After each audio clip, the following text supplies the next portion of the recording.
What's up, guys? Welcome back to my channel. So I'm here today to talk about The Real Housewives of Dubai, Season 1, Episode 12, Dubai Girl. So be sure to rate, comment, and subscribe, and let's jump right into it. So we start the episode off with, sadly, a funeral for Miss Goat. She's passed away. Her full name is Miss Lillian Goat, by the way. Lisa thinks that the goat might have, ate some of the fertilizer that was on the lawn or something. Which makes sense, honestly. It's like, well, yeah, like, it's an animal. But she says that it's more like a celebration of life kind of thing. It's a fun Earl, as she puts it. She wants to help her kids look at death, in a positive way. It's really cute, her eldest son, he's, hugging a picture of her. They have, a beautiful painting of the goat, and it's really lifelike.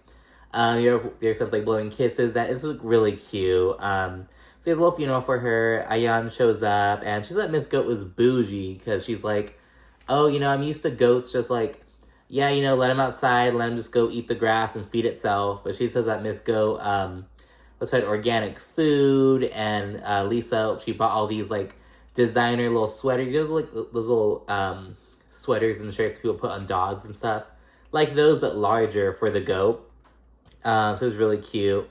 But yeah, just up and died. And then, after a little moment, Lisa and Ayan, they kind of go off to the side to kind of talk about, just housewife shit. And they both kind of say that, so apparently the day before, they had, a little cooking class.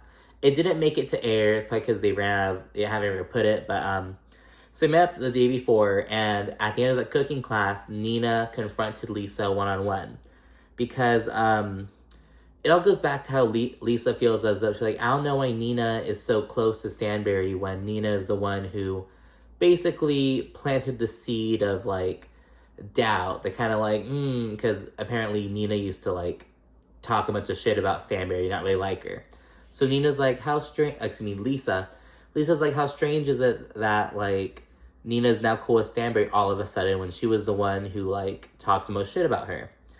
And yeah, Nina, she confronts Lisa about, she's like, I said those, I used to not like Stanbury, and I said those things where I didn't like her, but now I do like her, so I don't see why you're just harping on that, why you're so stuck on, me and her becoming friends all of a sudden, and why it keeps coming up. Then Lisa and Ayan, they say they feel like Nina, she's been acting like a whole new person lately, and that her friendship with Stanbury is weird and fake. So really still playing some doubt about Nina. It's like, oh my goodness, and as I said in my last recap, I'm starting to kind of side-eye Lisa a little bit. I love everyone in the cast. Lisa, I actually like Lisa, but I'm you know what I mean? I'm starting to kind of have some thoughts about that. And I used to not like Stanbury, at all, but I'm starting to kind of warm up to her a little bit. But yeah, that's how it goes. How it goes with Housewives. Let me know what you think. What do you think about the cast so far? Like I said, I like everyone so far. I do think that so far maybe Nina could be reduced to a friend of, you know what I mean? But I do like everyone. But yeah, let me know what you think about it. And again, I used to dislike Stanbury a lot.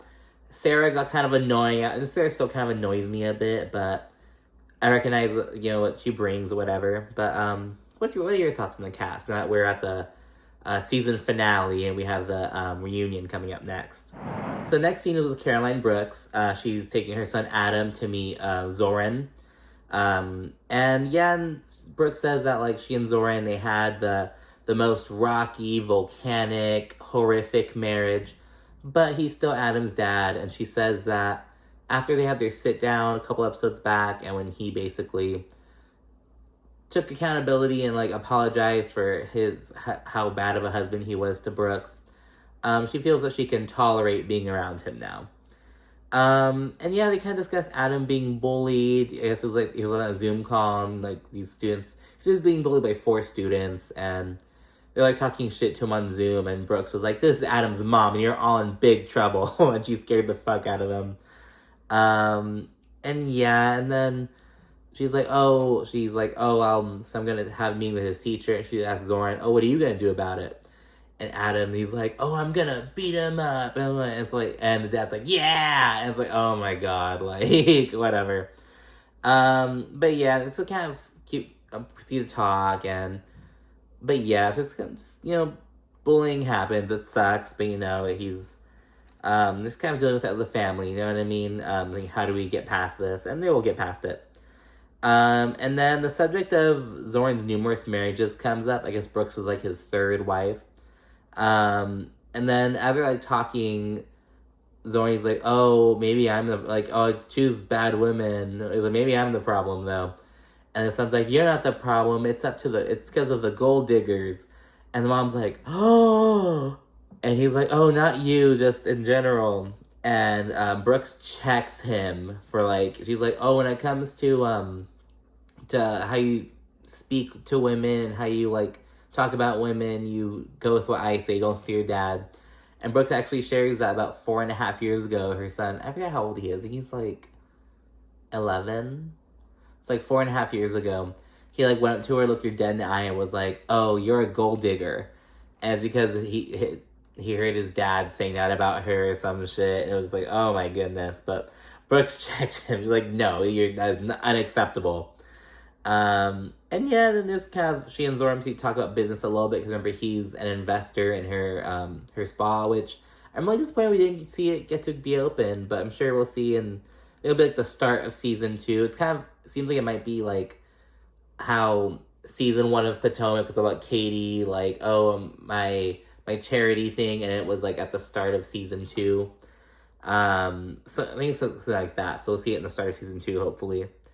But yeah, it'll be open in about 5 months or so. So yeah, it's good news for her. So then I have Stanbury at the IVF clinic, and she explains that before she and Sergio were legally married, it was illegal for them to do IVF because it was like, you can't mix his sperm and your egg unless you're married. So now they're doing it, and Sergio's all emotional because we're kind of seeing it through Sergio's point of view. We're like the camera's behind him as he's walking in, and we see Stanbury like on the chair, like, and all her like ready for the extraction and shit. And Sergio's all emotional, like, oh my gosh, honey, and then he brought her like a present. And yeah, Stanbury, she kind of speaks on her past pregnancies in the confessional. She says that she had her daughter Yasmin. Then she had 2 miscarriages, and then she had her twin boys through IVF. So yeah, give us some more background, and again, she reiterates that, she had difficult pregnancies, like preeclampsia, stuff like that, and but yeah, she's like, we're gonna jump for it, fuck it. So yeah, they're doing that thing, and then we see her go under anesthesia, and it's about a 2-hour time lapse or so, and it's the egg extraction. When she wakes up, Stanbury, she says in the confessional that, she says that Sergio says that if they wind up not being able to have a baby together, that he's okay with that. He loves her family and everything. But Stanbury's hopeful that they will be able to have a baby together. And the doctor says he got 5 eggs from her, which is good news. So yeah, we'll see how it pans from that. I don't believe she and Sergio were on Watch What Happens Live maybe like a month ago.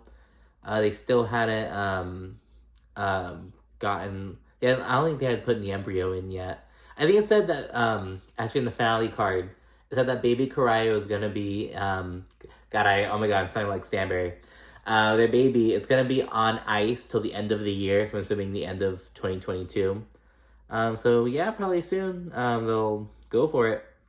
And then the next scene is with Ayan. She's on the phone with her older sister. They're very close.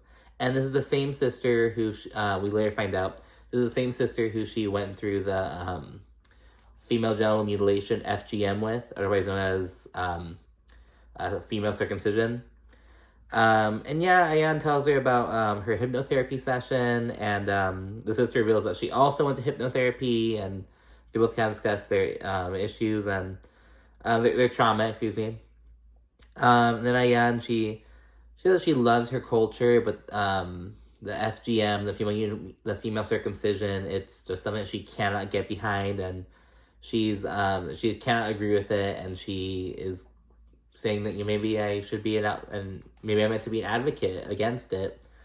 Yeah, and then Ayan and her sister, they get emotional about their childhoods, kind of talking about what they went through and stuff.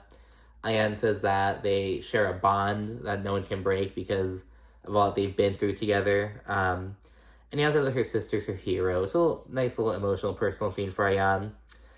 And then the rest of the episode is all about the ladies' little finale excursion to Ras Al Khaimah, RAK. This is 1 hour from Dubai, and Sarah describes it as very traditional in a very beautiful way. So yeah, and then it's in the UAE. So I kind of think it's interesting because like these ladies haven't gone out of the country, but they don't really need to because we haven't. It's our first look at Dubai and shit, so it's cool. Like they still done so much shit. You know what I mean? Like Neuroy Island was in Dubai. Rak is also in excuse me, the UAE. There's all different parts of it. I think it's really cool. They have so much shit there. But yeah, so on the way over, Nina, she's talking about her damn sage again. She's like, I didn't bring my sage because my sage doesn't work on these women. It's like, Nina talks about sage at like every group function. She brings up sage. It's like, girl, shut the fuck up. So we get it. You're from Austin. You're from Hippie Town. And it's like, girl, you're from Ocean Beach, fucking Portland, like Burlington, Vermont. It's like, girl, enough with the hippy dippy shit. You know what I mean? It's like, we get it. That's your vibe, but we don't need to hear it all the time. You know what I'm saying?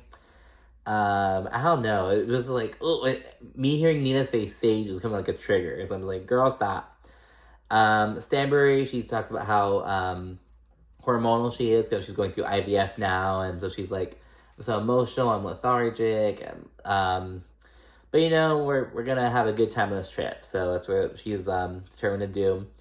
They start arriving. Stanbury says that she needs a drink to deal with Lesa and Ayan. Like as they're walking in, she's like, okay, I need this drink to deal with them. And Nina, she's still confused by her situation with Lesa because remember, just a couple days, I think at this point, it had been like a couple days before, she and Lesa had their discussion after the cooking class or whatever. She said there's a wall between them.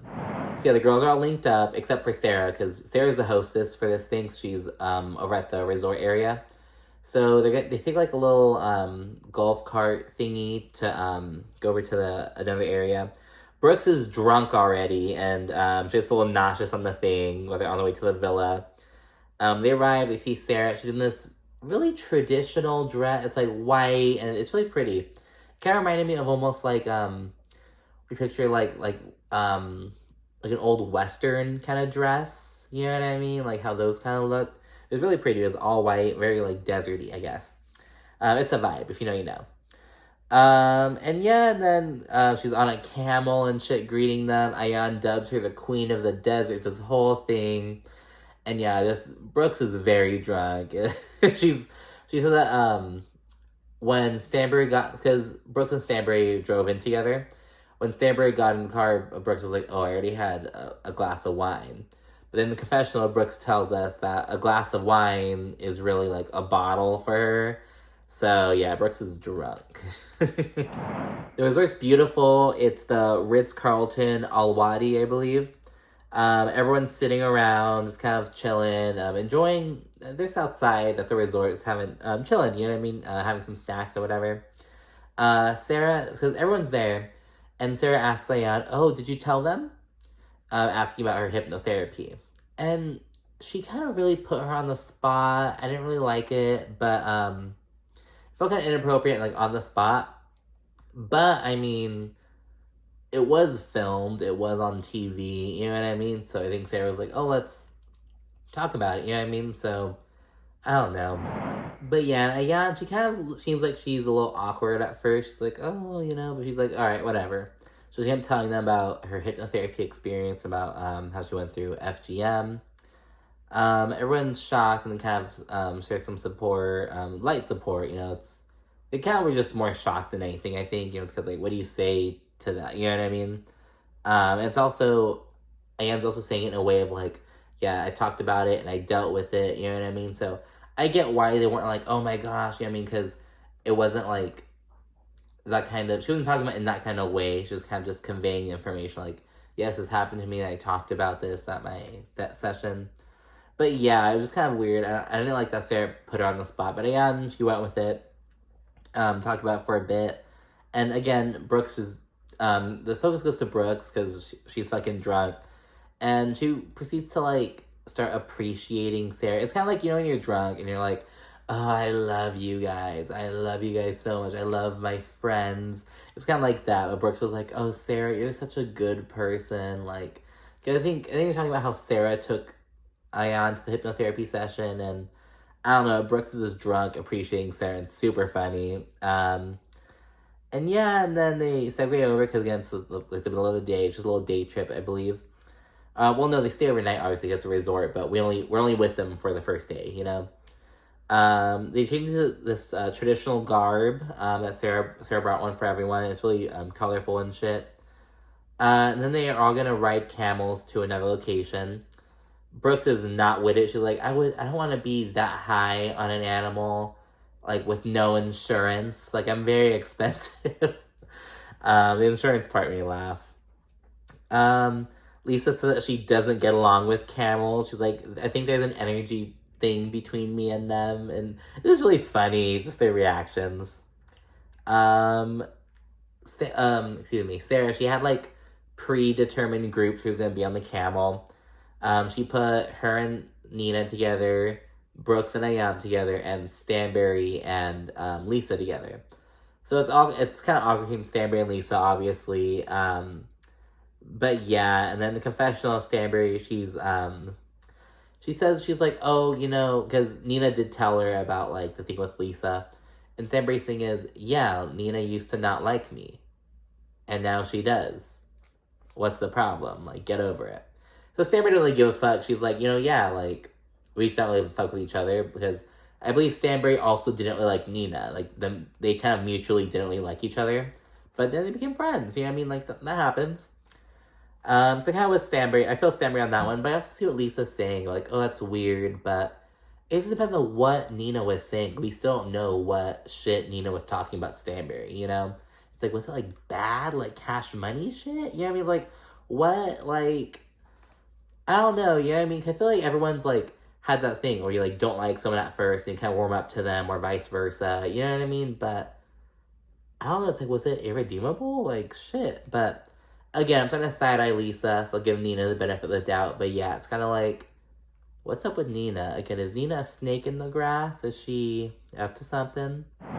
We're riding a camel. Brooks' drunk ass almost falls off.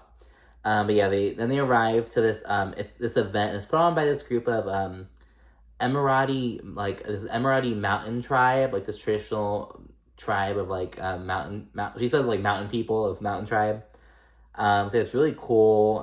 Sarah tells everyone that they kind of the mountain tribe would do this like performance for them, and they serve them food, and it's all stuff that they grew and stuff.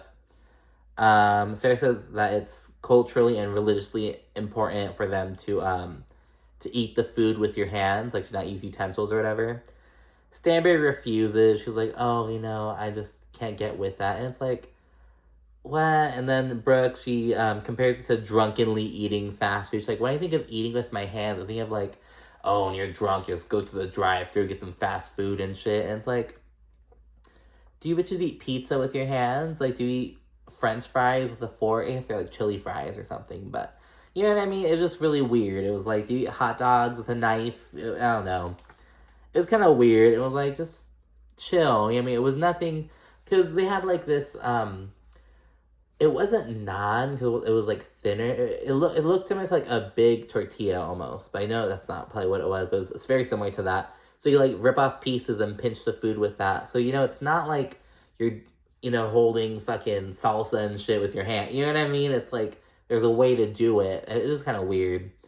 And yeah, that was kind of whack, because like Sara did explain like, oh, it's culturally and religiously important to them. Like, I don't know, that was weird. I would have eaten with my hands. I don't know. What do you think about that? I think it was weird. A lot of people on Twitter did think it was weird, so I think it's a general consensus. But let me know if you disagree in the comments. As the ladies are enjoying the food and scenery, because there's like a sea of candles out in the sand in the desert. It's really beautiful. So as they're enjoying that, Sara, she's why do I say her name like that? Sara, she asks if everyone's okay with each other. She's like, I just want to make sure that we're all good and that we're all okay at the table. So Luigi starts with Brooke. She's like, Brooks, are you okay with everyone? Brooks is like, I am good with everyone at the table. So Brooks' drunk ass is happy to be out of the drama. This one time, she's like, you know what? I'm enjoying this. I'm drunk. Let me be at peace. I think it was Stanbury. Stanbury points out that Brooks' eyes are like closed while she talks, and We have like a little montage showing that like when Brooks is really fucked up, she'll like have her eyes closed and shit as she's like doing. She just vibes basically. And yeah, and then Lesa and Stanbury, the kind of issue between them comes up. I believe Sara asked Lesa, and they sort of have going into that. Lesa says that she's tried being nice. And it's like, have you, Lesa? I mean, I think she's been cordial, but like, I don't know. Maybe it's like an energy for energy kind of thing. You know what I mean? Because I think that Lisa's warmer than Stanbury is, but maybe because Stanbury is kind of a bit more like standoffish, kind of just naturally like that, just her British side or whatever. Maybe Lesa is like replicating that, and that's why it's coming up. I don't know, but I don't know. I feel like, has she really been trying to be nice to Stanbury? You know what I mean? Lesa then accuses Stanbury of going around asking about her. She's like, oh, well, you know, if you have questions about me or what I do or what my husband does, you know, ask me directly and not her. And Stanbury's like, yeah, I asked them about you like a long time ago when I didn't really know you. Like, everyone does that. Yeah, I'll give her that. You know what I mean? Like, you hear about someone like, oh, like, where are they from? You know, what do they do? You know, if you see them with their husband, oh, you know, how long have they been together? Like, yeah, I mean, just like innocently asking, which could get annoying after a bit. And yes, I can see why Lisa's like annoyed. I mean, like, oh, if you have questions, bitch, ask me. But I can see where Stanbury's like, everyone does that. You know what I mean? Because it's true. You know, everyone talks and people like ask questions, like, not maliciously, but just to know you better, to know about you for the sake of making conversation. You know what I mean? Like, whatever. Then Lesa calls Stanbury out for blocking her on Instagram. They have a little back and forth, nothing too serious. And Stanbury, I think she eventually says, you know, me and Lesa don't really have problems. We're like as good as we're gonna get. And they don't really resolve their stuff, but it doesn't like get too serious. Sarah tries being a peacemaker, but she ends up giving up. And she's like, oh, you know, how about an unblock and a follow? And she's just encouraged. It's like, Sarah, stop. You know, it's the finale. We get it. Just stop, you know? We have some entertainment. We see like a fire dancer, someone like dancing with like a little thing of fire. A belly dancer, and these guys come out, and they're like in these like big, almost these big garbs, almost like these dresses, and kind of spinning around, and these lights go up, and it's really pretty. They have a bunch of them, so everyone puts one on, they twirl around, and just dancing in the desert. It's good vibes, and we see the end cards, and they were kind of lame, I'm not gonna lie. We found out that Ayan, she's doing a makeup line. Lesa, she's getting her sons a new pet. Nina, her dream home is almost complete, and it says something about like her love for French fries, like, oh, her favorite accessories, her French fry or whatever, some shit like that. Sarah's focused on her son. Stanbury, again, she's waiting to put the embryo in her at the end of the year, so it's on ice till the end of the year. And Sergio's gonna be devoted to learning some sex ed. Thank God. It's like, damn. And Brooke, she's prepping for her spa's grand opening, and again, envisioning that we'll probably see it around, we'll either see the opening at the start of season 2, or like we'll see season 2 will start like just after the opening, like seeing its early days, you know what I mean? And Ayan got the last confessional this season. People are putting that out on Twitter. They're like, oh, Ayan got the first and last confessional, as she should. And it's like, I don't think I've ever noticed who gets the last confessional. You know what I mean? I don't think I've ever been like taken note of like, oh yes, this person got the last confessional. It's like, okay, like I don't give a fuck. But I want to mention that because people were talking about it on Twitter like crazy. That's the end of the episode. And the reunion seems like it's going to be pretty explosive. It actually airs later on today. I kind of lagged with this review. But yes, the reunion airs later on today, so I'll get that up as soon as possible. So we got to do Atlanta, and then Beverly Hills airs today too. We're a little behind, but we're catching up. We're doing it, okay?